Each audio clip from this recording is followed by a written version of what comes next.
sa himaya, ang Ginoo mahusganon.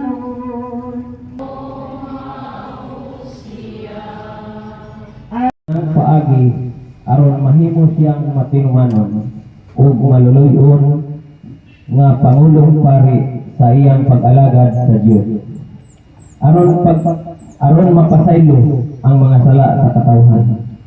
Ug tungod kay nag-antos man siya ug gitintal, makatabang usab siya kanila nga gitintal.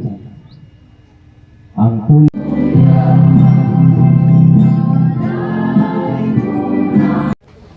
Pebrero 2, usab kini kay espesyal nga panahon o piksa sa kalendaryo na liturhikan noon sa itong simbahan.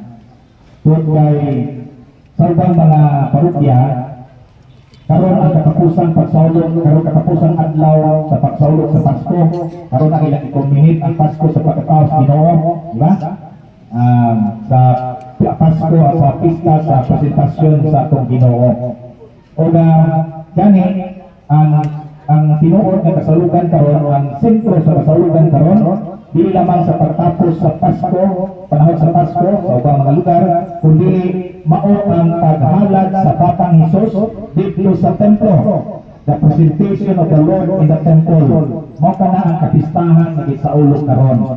O kini karon adlaw mao ika-40 ka diyas human sukat kita nagsaulog sa Pasko sa pagkatao sa Ginoo. Pabitaw nga nakasa sa Ebanghelyo na pagkatapatan kadlaw ang balaod ni Moises nagsugo na ang mga inahan nga nagsabat human siya the purification of Mary hiyuan diya sa ritual nga sa templo ang mga inahan nga nanganak.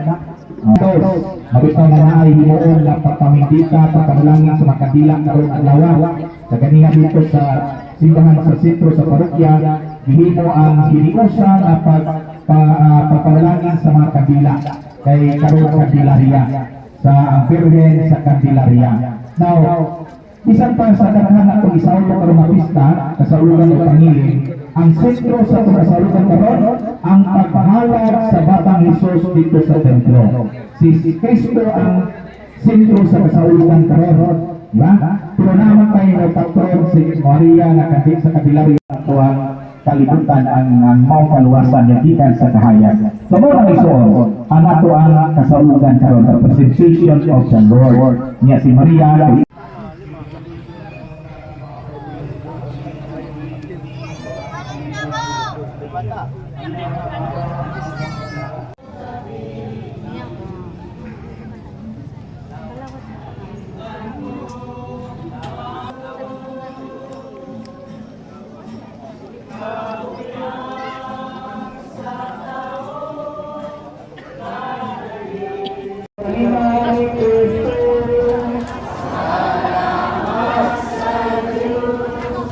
Kiniguman sa panalangin ng mga na nakapit sa pinagkakita sa pagkakaya iniwala at pagkakili na sa pagkakaya ako sa kaisalaran sa makami sa kahaya at wala na ipagkakalong. Ini ang isalayo at pinagalisto ang mga binuha.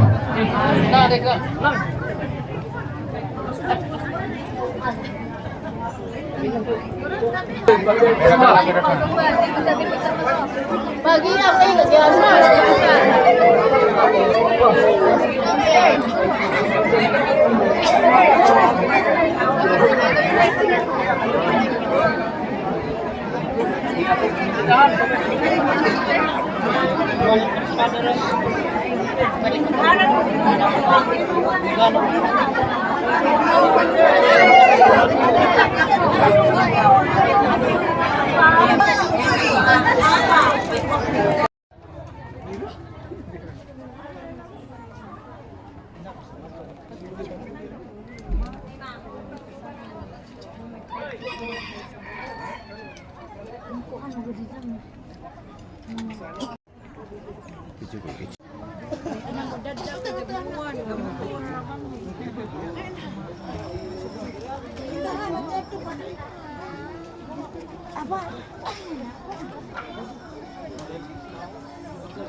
Nakasuod naman ba?